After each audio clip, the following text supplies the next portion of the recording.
messieurs très bien, à une certaine époque, découvrir l'électricité.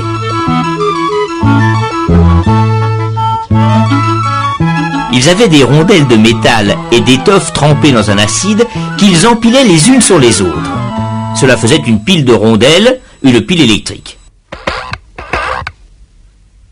Ils dirent, l'électricité, ça doit être quelque chose qui sort par un fil et qui rentre par un autre. Alors, ils écrivirent plus d'un côté et moins de l'autre, et décidèrent que l'électricité allait du plus vers le moins. Mais alors là, tout à fait au hasard. Pour savoir au juste, il aurait fallu voir de près les atomes des fils. Aujourd'hui, grâce à nos caméras spéciales, nous sommes en mesure, mesdames et messieurs, de vous présenter quelques atomes qui ont bien voulu venir dans nos studios pour nous expliquer. Un atome, c'est d'abord un noyau avec des charges électriques plus. Autour viennent tourner des charges électriques moins. Ce sont les électrons. Quand il y a autant de plus que de moins, les charges électriques s'annulent. L'atome est électriquement neutre.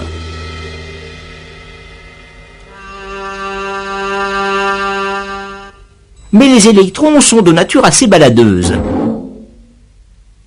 Alors dès qu'il manque un électron, il y a une charge plus qui n'est plus annulée. L'atome n'est plus neutre. Il devient positif. Et plus il lui manque d'électrons, plus l'atome est positif. Il n'aura qu'une envie, l'atome, bien sûr, c'est de récupérer des électrons.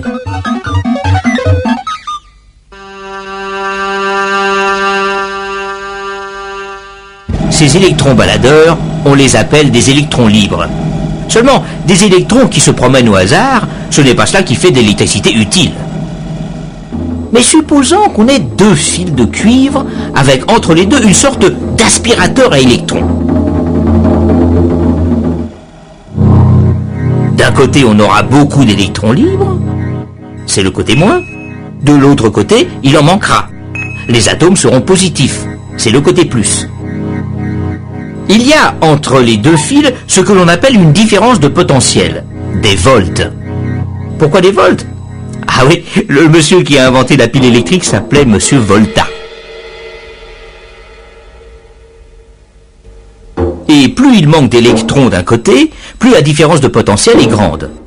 Plus il y a de volts. Tout le long des fils, les atomes n'auront qu'une envie, bien sûr, c'est de récupérer les électrons qui sont dans l'autre fil. Nous, on va les laisser passer, les électrons. On va leur faire un passage, mais très très étroit. Le filament d'une lampe, par exemple. Alors les électrons se précipitent.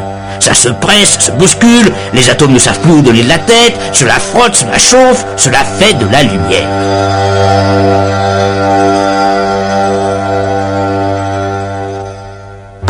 On a un courant d'électrons qui va du moins vers le plus.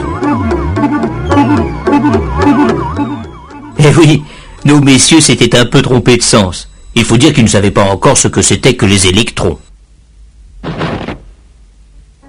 D'un côté donc une pompe à électrons, un générateur, de l'autre un récepteur, c'est-à-dire un appareil où les électrons passent en faisant de l'énergie. Ampoule, radiateur, moteur électrique, etc. Et si on récupère de l'énergie d'un côté, il faut bien en fournir de l'autre côté, au générateur. Dans les piles, c'est de l'énergie chimique. Un acide attaque un métal. Quand l'acide est usé, il n'y a plus de volts. On peut aussi utiliser l'énergie solaire.